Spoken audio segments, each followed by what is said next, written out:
తిరుమల శ్రీవారి నిధులలో 1% తిరుపతి అభివృద్ధికి కేటాయించడాన్ని ప్రశ్నిస్తే సమాధానం చెప్పకపోగా వైసీపీ నేతలు భౌతిక దాడులకు దిగటం సిగ్గుచేటన్నారు బీజేపీ రాష్ట్ర అధికార ప్రతినిధి భానుప్రకాష్ రెడ్డి.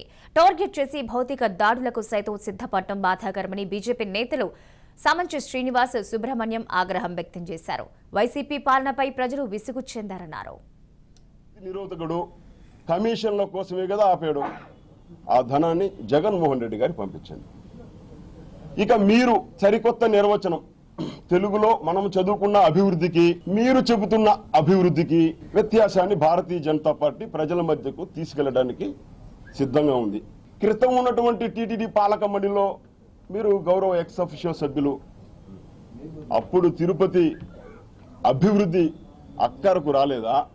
15 సంవత్సరాల క్రితం మీరు కోరుకునే అభివృద్ధి పరిణితి చెందలేదా? మరి ఇప్పుడు 2024 సమీపిస్తున్నటువంటి ఈ తరుణంలో ఏదో ఒక రూపంలో టీటీడీ నిధులను ఈ ప్రాంతంలో అభివృద్ధి పేరుతో మళ్లించే ప్రయత్నం పదే ఎందుకు చేస్తున్నారు? ఈ రాష్ట్రంలో ఉన్నటువంటి వైసీపీ ప్రభుత్వం ఒక ఏ వర్గానికి కూడా, ఎస్సీ, ఎస్టీ, బీసీ, మైనారిటీలు, ఏ ఒక్క వర్గానికి కూడా ఈరోజు సంక్షేమ కార్యక్రమాలు అందించడంలో విఫలమైంది.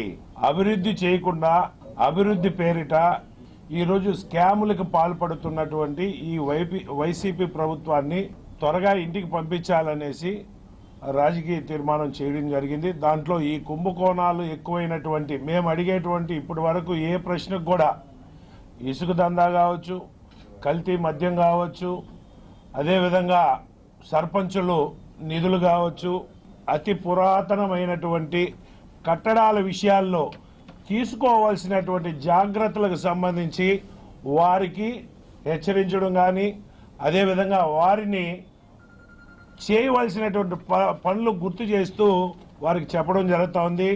కానీ దీని విషయంలో అధికారులు చేస్తున్నటువంటి పరిస్థితి ఏంటంటే, సమస్యని పరిష్కరించేదానికి పోకుండా ఈరోజు అధికారులు రాజకీయ నాయకుల మాదిరిగా సవాళ్లు దిగే పరిస్థితి వచ్చింది.